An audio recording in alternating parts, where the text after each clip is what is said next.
안녕하세요. ABC 코치입니다. 오늘은 저번에 예고했던 대한민국을 넘어서 아시아에서 가장 크고 화려했던 크로스핏 체육관의 먹튀 사건에 대해서 한번 얘기를 해보도록 하겠습니다. 바로 그 이름은 리복 크로스핏 센티널이라고 해서요. 이 크로스핏이 우리나라에 들어온 거는 뭐 당연히 더 일찍 들어왔지만 뭔가 이제 화려하게 크로스핏이라고 하는 것들이 공중파, 광고 이런 것들을 타면서 사람들한테 이제 본격적으로 알려지기 시작한 시기가 저는 2011년을 베이스로 11년, 12년을 베이스로 얘기를 하고 싶습니다. 왜 그랬냐면 이제 리복에서 크로스핏가 2010년 초반부터 이제 그 10년 장기 그 스폰서십을 맺게 되잖아요. 그러면서 크로스핏 용품이라든지 제품들을 생산을 해내게 되고 그런 이제 과정에서 필수적으로 브랜드의 어떤 이미지를 좀 쇄신을 해야 됐었어요. 분명히 리복이라고 하는 브랜드는 그 전까지만 해도 한번 이제 이 망했다가 다시 이렇게 이제 올라온 그런 브랜드로 사람들한테 알려져 있었고, 그 크로스핏 이전에는 제가 기억나는 게 정말 어렸을 때는 리복이 되게 잘 나갔었잖아요. 근데 이제 그 이후에 한번 이제 도산을 했다가 제가 알기로는 이제 아디다스 그룹에서 이제 사서 리복이라는 이제 브랜드를 살려놨고, 그 이후에 약간 트레이닝 라인 중에 직텍이라는 약간 오돌토돌한 그 직텍 무늬가 유행을 하면서 나름대로 이제 그때 한번 리복 브랜드가 살짝 올라왔던 그런 시기가 있었는데, 뭔가 이제 목표 설정을 할 때 피트니스 브랜드로서의 어떤 입지를 갖기 위해서 리복이 좀 노력을 그 당시에 큰 결심을 했던 것 같아요. 그래서 크로스핏이라고 하는 이 운동 브랜드와 계약을 맺고 크로스핏 용품을 제작하기로 하죠. 용품이라든지 뭐 크로스핏 의류, 신발 이런 것들을 이제 제작을 하게 됩니다. 그래서 이제 리복에서 이제 스폰서십을 맺으면서 본인들의 어떤 브랜딩을 좀 많이 노출을 해야 되고, 그때 이제 국내에서 이제 리복에서 이제 크로스핏 관련된 체육관이 최초로 생긴 게 리복 헤드쿼터, 보스턴에 있는 리복 헤드쿼터에 리복 크로스핏 1이라고 하는 체육관이 생겼고요. 그 체육관 이후에 이제 리복이라는 이름이 크로스핏 박스에 들어갈 수 있게 뭔가 이제 이렇게 연결이 되면서 리복 브랜드에서 굉장히 대대적인 투자를 했습니다. 그 투자는 뭐냐면 나름 뭐 인테리어의 어느 정도 기본적인 랩핑이라고 하죠. 이 외관상의 어떤 모습들, 그런 것들이라든지 장비, 로그나 이런 아마 로그 또 어게인 페스트 아마 그 시기에는 그런 장비 회사한테 이제 도매로 좀 저렴한 금액에 들여와서 그거를 리복 크로스핏 블라블라블라라고 하는 이제 체육관 이름을 만드는 사업자에게 지원을 하는 거죠. 물론 이제 완전히 주는 건 아니고 뭐 어느 정도 몇 년 동안 이거를 계속 사용해야 되고 뭐 브랜드를 떼게 되면 뭐 반납을 해야 되고 아마 이런 조건이 있었을 건데 저는 이제 디테일하게 그 조건을 보지는 않았습니다. 근데 어쨌든 그렇게 리복 크로스핏 체육관이 이제 생기게 되고 최초로 전 세계에서 최초로 서울에 플래그십 스토어가 생기게 돼요. 옛날에 그 강남역 뒤쪽에 제가 한번 먹튀 사건으로 얘기 드렸던 캘리포니아 피트니스 센터가 있던 자리를 그 다음에는 뭐 머슬 팩토리라고 하는 이제 헬스장이 생겼다가 그 다음에 또 이제 월드짐이 이제 인수를 또 했어요. 그래서 월드 MF 피트니스 뭐 이런 식으로 이제 헬스장을 하고 있었는데, 그때 이제 크로스핏이 런칭이 되면서 리복에서 이제 크로스핏 전문가 그리고 피트니스 전문가랑 뭔가 연합이 돼야 되잖아요. 그래서 뭐 아마도 월드짐이라고 하는 그 피트니스 그룹의 대표랑 뭔가 연결이 됐었고, 그래서 이제 그 건물에 리복 크로스핏 서울이라고 하는 체육관이 최초로 생겼습니다. 플래그십 스토어로 전 세계에서 최초로 생겼어요. 그러고 나서 이제 굉장히 이제 이 체육관은 뭔데 이게 이렇게 됐나 했는데, 이제 뭐 월드짐에서 이제 운영을 좀 하고 있었고 리복에서도 굉장히 최초의 플래그십 스토어이기 때문에 신경을 많이 썼습니다. 그리고 이제 여러 사업자들이 이런 크로스핏 체육관을 오픈을 하는데 리복이라는 타이틀을 달고 싶어서 굉장히 많은 로비들을 했죠. 근데 이제 그 당시에 리복 대표들이 다 뭐 외국 사람이었어요. 크리스라고 하는 사람, 그 다음에 또 한 명 그 대표 이름이 생각이 안 나네요. 머리로 좀 짧아가지고.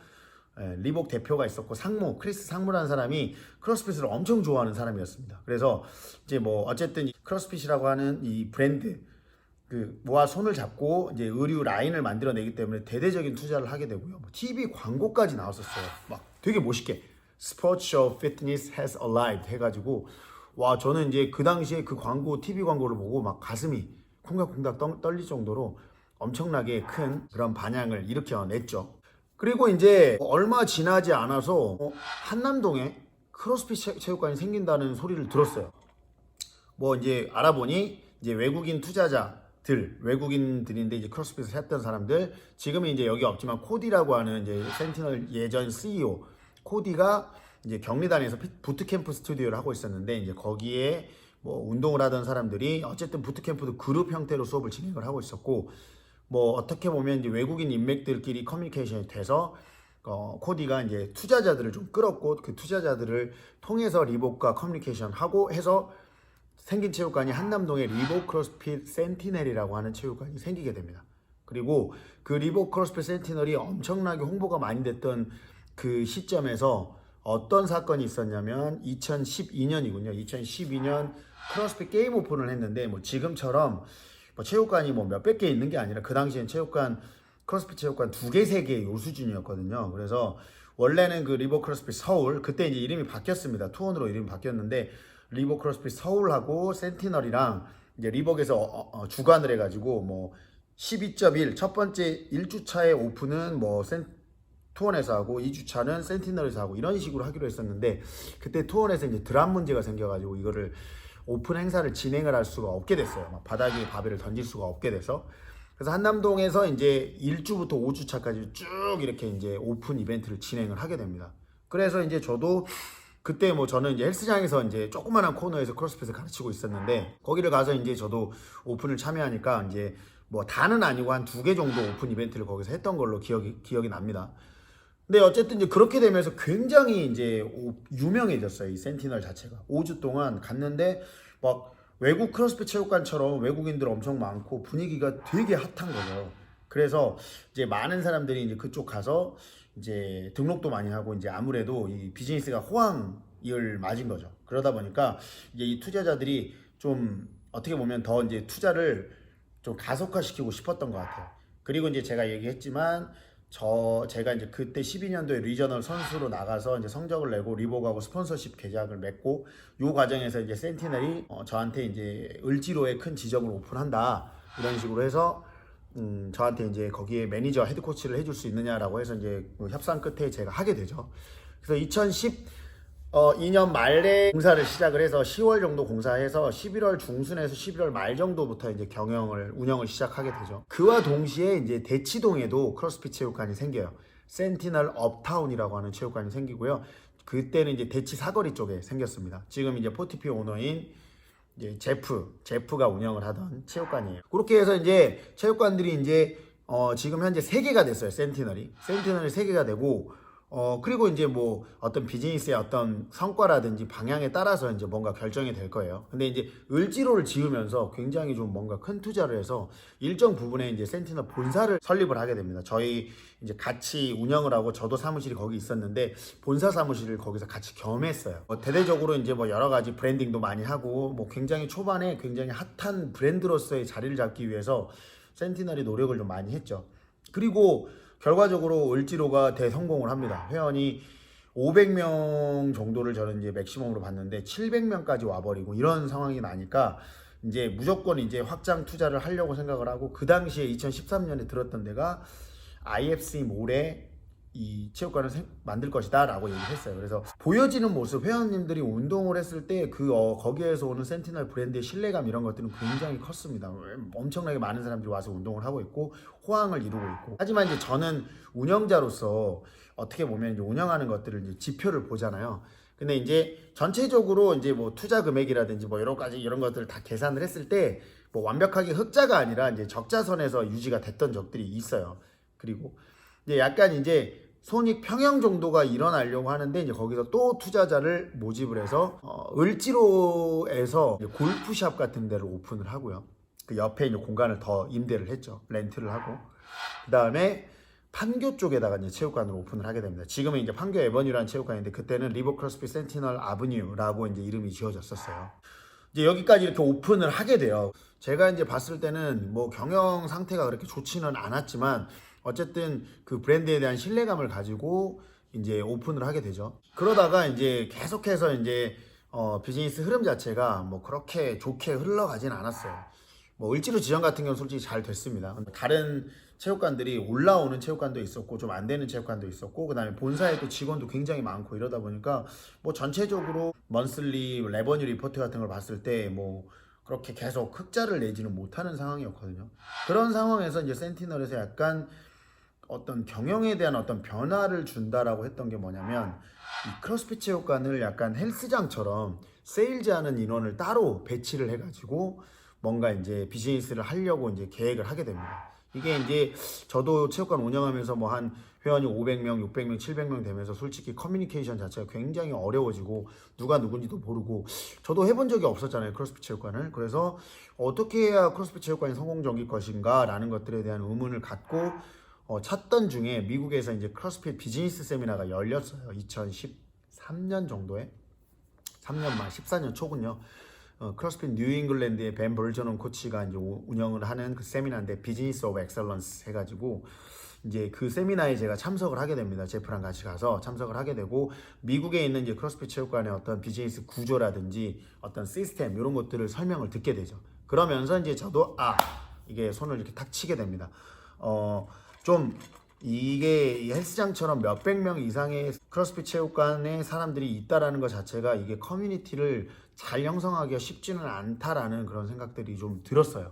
뭐 물론 잘 관리하면 되겠지만, 저도 뭐 사실은 해본 적이 없는 사람으로서 운영이 미숙할 수도 있고, 뭐 어쨌든 뭐 최대한 코치들을 교육을 하고 이런 것들은 잘 하고 있었지만, 이 커뮤니티라고 하는 것들은 좋은 부분도 있고 안 좋은 부분도 있고 굉장히 좀 여러모로 쉽지 않은 부분이었거든요. 그래서 이제 그런 세미나를 듣고 나서는 대형화로 이렇게 가는 것 자체가 크로스핏 비즈니스와 맞지 않구나라는 생각을 하고 있는데, 이제 거기에서 이제 뭐 홍콩에서 어떤 대형 피트니스 센터의 대형 피트니스 센터를 운영했던 전문가 외국인을 들여와서 이제 소위 말해서 이제 피트니스 카운셀러죠. 그때는 이제 CCR이라고 해서 커스터머 케어 레프리젠터티브라고 해서 세일즈 직원의 이름을 이제 그렇게 이제 붙였어요. 이 상황에서 이제 다른 박스 센티널에 이제 뭐 한남동도 있었고 대치동도 있었고 판교 뭐 이런 체육관에서는 좀 반발이 좀 있었어요. 아니 무슨 크로스핏 체육관에서 세일즈 하는 사람을 따로 놓느냐, 그냥 코치나 어드민들이 충분히 잘하고 있는 역할이고 알아서 재등록이 잘 이루어지고 있는데, 요렇게 이제 세일즈 직원의 어떤 인센티브를 준다든지 이런 식으로 가게 되면 이게 헬스장 비즈니스와 뭐가 다르냐, 이런 식으로 이제 많이 뭐 분쟁 같은 게 좀 있었었어요. 근데 이제 어쨌든 본사에서는 뭐 본인들이 원하는 방향대로 투자자들이 이끌어 가는 게 맞기 때문에 불만이 있을지언정 무조건 그대로 했었어야 했습니다. 저는 이제 다행히 이전에 얘기 드렸지만 캘리포니아 피트니스 센터라는 곳에서 세일즈를 해왔 경험이 있기 때문에, 저희 이제 뭐 코치들이라든지 어드민들을 교육을 시켜서 그 포지션으로 제가 한 3명 정도를 만들게 돼요. 3명 정도. 기존에 있던 코치를 그 CCR로 만들고, 어드민 직원 1명, 그 다음에 또 세일즈 하는 직원 뽑아서 이런 식으로 3명의 그 CCR을 두고 이제 시스템을 맞췄고, 뭐 거의 뭐 별 문제 없이 누구보다 잘 그 체육관 운영을 그 시스템대로 해 나갔는데, 어쨌든 그러면서 제 스스로 느끼는 거는, 본사에서 시키는 건 맞지만 크로스핏 체육관이 이렇게 헬스장처럼 약간 좀 너무 비즈니스화가 되고, 뭐 어떤 행사라든지 이런 거, 그 다음에 장기 멤버십을 유도하는 이런 식으로 이제 가는 거 자체의 그림이 조금 좋지는 않다라고 생각을 했어요. 그리고 계속해서 비즈니스가 전체적으로 봤을 때 잘 되고 있지는 않았는데, 거기에서 또 이제 그 IFC에 들어간다라고 이제 얘기가 결정이 됐습니다. 그래서 이제 기본적으로 규모화가 되어 있고 브랜딩이 잘 되어 있다 보니까 많은 투자자들이 모였나 봐요. 그래서 여의도를 이제 런칭을 하게 되고, 여의도는 이제 또 다른 월드짐에 있던 직원들이 한 번에 대거 이제 들어오게 되면서, 이제 뭔가 좀 헬스장에서 원래대로 운영을 했던 그런 스타일대로 아예 시작부터 그런 이제 대형 피트니스 센터에서 했던 영업 방식대로 이렇게 진행이 되게 되죠.